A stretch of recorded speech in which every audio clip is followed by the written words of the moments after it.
आज की कहानी के माध्यम से आपको कुछ ऐसे तरीके पता चलेंगे जिनसे आप धोखा खाने से खुद को बचा सकते हैं। भावनात्मक रूप से कमजोर आदमी का लोग हमेशा फायदा उठाते रहते हैं। हम सब ने देखा होगा, अपने आसपास जो भी इंसान नर्म दिल का होता है, यानी कि भावनात्मक रूप से करुणावान होता है, वह अपनी करुणा बस दूसरों की सहायता तो कर देता है, लेकिन बदले में उसे हमेशा धोखा ही मिलता है। तो क्या एक इंसान को भावनात्मक नहीं होना चाहिए? क्या उसे दूसरों पर भरोसा नहीं करना चाहिए? दूसरों की सहायता नहीं करनी चाहिए? क्या करुणावान और संवेदनशील होना गुनाह है? कोई गलती है? पाया तो यह जाता है कि कोई संवेदनशील आदमी दिल का अच्छा होता है, दूसरों की सहायता करता है, दूसरों का ख्याल रखता है, दूसरों से प्रेम करता है। प्रेम भी तो एक संवेदना ही है, वह भी तो एक भावना का रूप है। तो क्या प्रेम करना भी गलत हो जाता है? और यह तो आप सबको पता होगा कि प्रेम तो आध्यात्मिक साधना का एक बहुत महत्वपूर्ण कदम है। तो किस प्रकार एक इंसान समाज में संवेदनशील, करुणावान और दयालु यानी कि एक अच्छा आदमी बनकर रह सकता है, ताकि लोग उसका फायदा भी ना उठा पाए और वह अपने मन की अच्छाई, अपने मन की कोमलता, करुणा सब कुछ बरकरार भी रख सके। एक बार एक युवा लड़का जंगल के पेड़ों पर मुक्के मार रहा था। वह बड़े जोर जोर से मुक्के मार रहा था। वह अपने मन का गुस्सा निकालने की कोशिश कर रहा था। शायद उसको किसी ने धोखा दिया था या फिर उसके साथ बहुत बुरा हुआ था, जिससे वह बहुत ज्यादा परेशान था। उसे कहीं भी शांति नहीं मिल रही थी। वह लगातार उस पेड़ पर मुक्का मार रहा था, जिससे उसकी उंगलियां लहूलुहान हो चुकी थीं। उसी जंगल में एक शीतल पानी का झरना था। वहां पर एक भिक्षु रोज संध्या समय स्नान करने आया करते थे। ये उनका नित्य का नियम था। आज जब वह भिक्षु इस रास्ते से स्नान करने के लिए उस जंगल में आया, तो उसने उस लडेडी ठेके की हालत देखी। वह जोर जोर से चीख रहा था, रो रहा था और लगातार मुक्के मारे जा रहा था। उस लड़के के आसपास कोई मौजूद नहीं था। इससे उस भिक्षु को उस युवक की चिंता होने लगी। उसने सोचा कि कहीं मैं इसे ऐसे ही छोड़ दूं और कहीं ये आत्महत्या कर ले। तो ऐसे विचार आने के बाद भी वह कुछ नहीं बोला और लगातार उस युवक की तरफ देखे जा रहा था। भिक्षु एकदम चुपचाप खड़ा हुआ था। उसने युवक से कुछ नहीं बोला, कुछ नहीं कहा, बस वो उसको लगातार देखता रहा। कुछ देर तक तो उस युवक ने उस भिक्षु को नजरअंदाज किया, लेकिन कुछ देर बाद उसे अजीब सा लगने लगा। उसने सोचा, ना तो यह मुझे रोक रहा है और ना ही कुछ कह रहा है, यह तो बस मुझे देखे जा रहा है। इसका क्या मतलब है? बड़ा अजीब आदमी है। ऐसे ही विचार उस लड़के के मन में उठने लगे थे। जब कुछ देर बाद भी वह भिक्षु कुछ नहीं बोला, तो लड़के ने अचानक से उससे पूछा कि महाशय, आप अपने रास्ते क्यों नहीं चले जाते? आपको क्या मतलब? आप खड़े हुए मुझे देख क्यों रहे हैं? भिक्षु ने बड़े शांत स्वर में कहा कि मैं तुम्हें रोक नहीं रहा हूं, तुमसे कुछ कह नहीं रहा हूं, तो मुझसे तुम्हें क्या परेशानी है? मेरी ही तरह है यह पेड़ पौधे, यह पक्षी, यह सब तुम्हें तो देख ही रहे हैं। जब इनसे तुम्हें कोई परेशानी नहीं है तो मुझसे क्यों परेशानी है? यह सुनकर और लड़का जोर से चीख कर बोला, मुझे सबसे परेशानी है, मैं सबसे नफरत करता हूं। यहां पर सब धोखेबाज गद्दार होते हैं, कोई किसी का नहीं होता इस दुनिया में। और इस तरह बोलते बोलते वह फूट फूट कर रोने लगा और रोए जा रहा था और भिक्षु उसे देखे जा रहा था। वो उसे चुप करने की कोशिश भी नहीं कर रहा था। यह बात तो उस लड़के को और ज्यादा अजीब लगी। अब रोना छोड़कर उस लड़के ने सीधे खड़े होकर उस भिक्षु से कहा, बड़े अजीब आदमी है आप, आपके सामने कोई इंसान रहा है, दुखी है, परेशान है, और आप उसे चुप भी नहीं कर सकते। आपके मन में बिल्कुल भी संवेदना नहीं है। बड़े अजीब और कठोर हृदय वाले साधु हैं आपको अपने साधु होने पर खेद होना चाहिए। और ऐसे ही न जाने क्या क्या जली कटी बातें वो युवक उस भिक्षु को सुनाने लगा। कुछ देर बाद जब युवक की सारी भड़ास निकल चुकी थी, तब भिक्षु ने बड़े ही शांत स्वर में कहा कि आज मैं तुम्हें कंधा दे सकता हूं, तुम्हारे आंसू पोंछ सकता हूं, लेकिन इससे तुम्हारी समस्या का समाधान नहीं होगा। कुछ देर के लिए तुम्हारा मन बहल जाएगा, बस उसके बाद वही जिंदगी, वही लोग जो तुम्हें आज कंधा देने के लिए भी तुम्हारे पास नहीं है।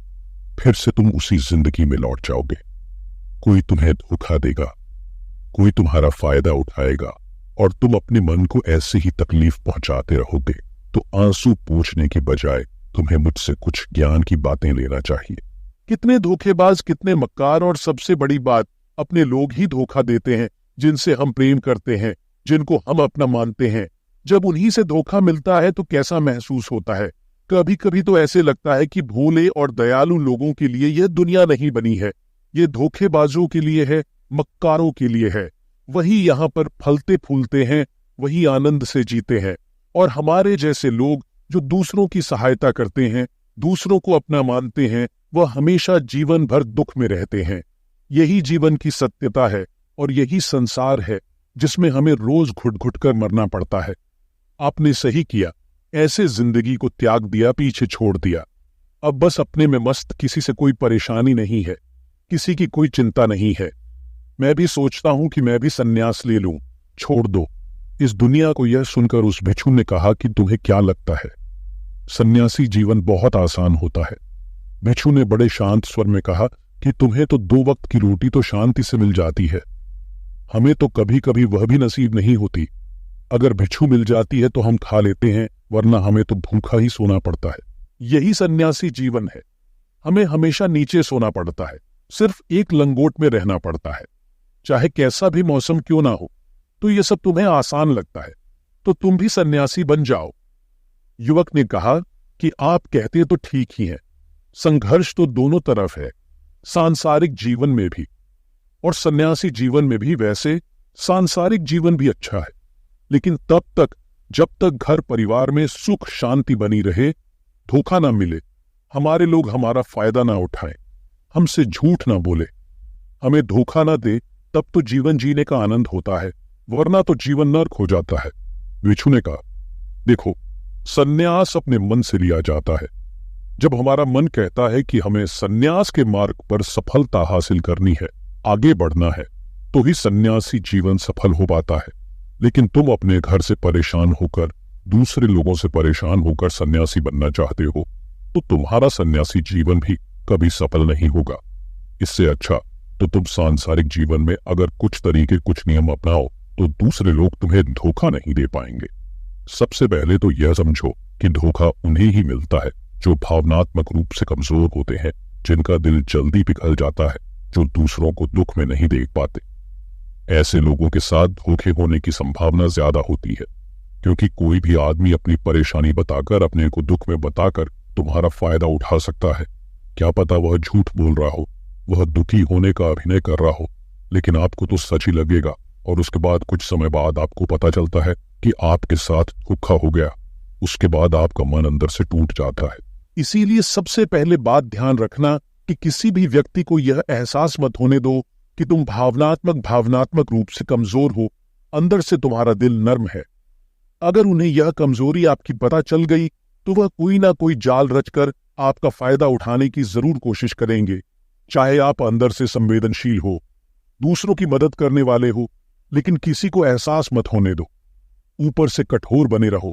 जब लोगों को लगेगा कि इससे कुछ बोलने का फायदा ही नहीं है, ये आदमी कठोर है, नहीं पिघलेगा, तो खुद वो लोग जो झूठे हैं, जो मक्कार हैं, वो आपके पास आएंगे ही नहीं।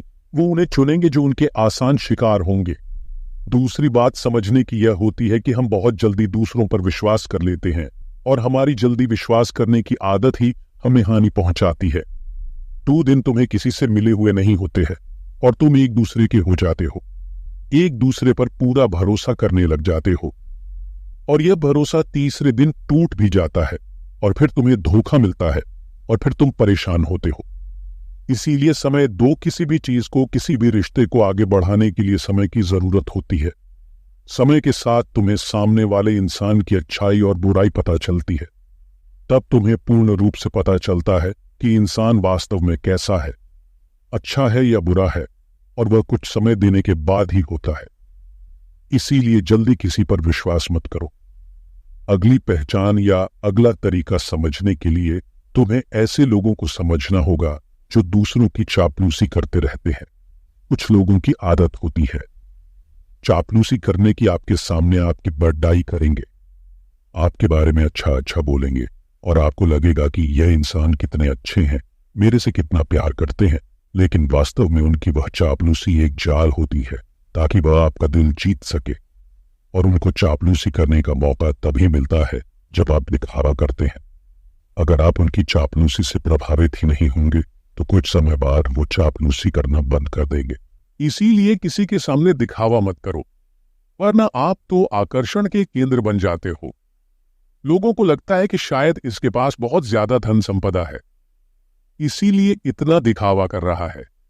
और इसी वजह से जो लोग आपका फायदा उठाना चाहेंगे वो आपके करीब आने की कोशिश करेंगे, आपकी चापलूसी करने की कोशिश करेंगे।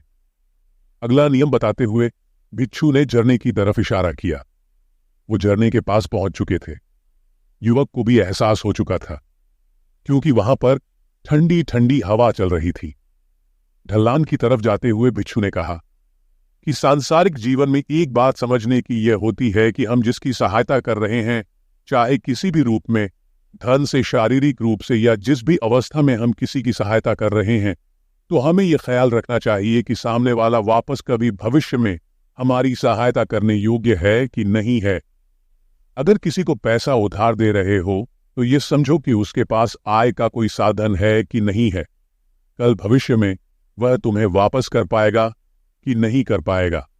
अगर वह नहीं करेगा तो तुम्हें तकलीफ होगी, तुम्हें दुख होगा। ऐसे तो इंसान करुणावश भिखारियों को भी भीख देता है, लेकिन वह गलत नहीं है, क्योंकि जो भी पैसा अपने सामने वाले को दिया है उससे आपके ऊपर कोई ज्यादा प्रभाव नहीं पड़ेगा। अगर वह आपको वापस भी नहीं लौटाएगा तो अगर किसी ऐसे इंसान को पैसा देना है जो कभी वापस नहीं लौटा पाएगा तो उतना ही देना जिससे तुम्हारे ऊपर ज्यादा दबाव न बने। अगर वो वापस भी न लौट आए तो तुम्हें ज्यादा दुख न पहुंचे।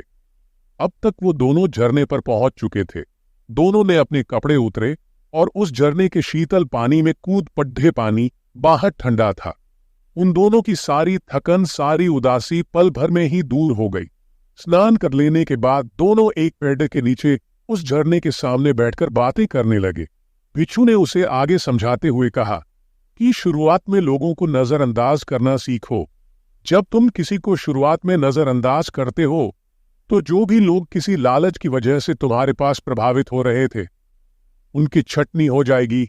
जब तुम उनको नजरअंदाज करोगे तब को एक दो बार लोग तुम्हारे पास आने की कोशिश करेंगे, उसके बाद वो तुमसे दूरियां बना लेंगे। और जो आदमी तुम्हारी इंसानियत, तुम्हारी अच्छाई देखकर तुम्हारे पास आएगा वो नजरअंदाज करने के बावजूद भी तुम्हारे करीब ही बना रहेगा। और यही तो एक सच्चे इंसान की पहचान होती है। जो हमारे अपने होते हैं उनसे हम लड़च भी लेते हैं, झगड़ भी लेते हैं, उसके बावजूद भी वो हमारी बातों का बुरा नहीं मानते हैं, चाहे थोड़े समय के लिए वह हमसे नाराज रहे। लेकिन कुछ समय बाद फिर से हम एक हो जाते हैं। और यही तो घर परिवार का मतलब होता है, यही तो अपनों का मतलब होता है। इसीलिए शुरुआत में अनजान लोगों को नजरअंदाज करना सीखो, इग्नोर करना सीखो, ताकि धोखेबाज मक्कार लोग तुम्हारे करीब ही ना आ पाए। अपने इस वार्तालाप को खत्म करते हुए भिक्षु ने अपनी आखिरी बात बताते हुए कहा कि ये आखिरी सीख सबसे ज्यादा महत्वपूर्ण है। सब कुछ होने बाद भी तुम्हें धोखे मिल सकते हैं, लेकिन तुम अगर अपने आंख और कान और अपना दिमाग खोल कर रखते हो, अगर तुम होश में रहोगे, ध्यान करोगे, तो तुम्हें इंसान की आंखें देखते ही समझ में आ जाएगा कि उसे तुमसे क्या चाहिए। तुम उसकी इच्छा और उसका स्वभाव उसकी आंखों में ही पढ़ सकते हो। लोगों की आंखों में, उनकी वाणी में, उनके स्वभाव में उनका सब कुछ दिखाई देता है। बस हम ही अपनी आंखें मूंद कर रहते हैं।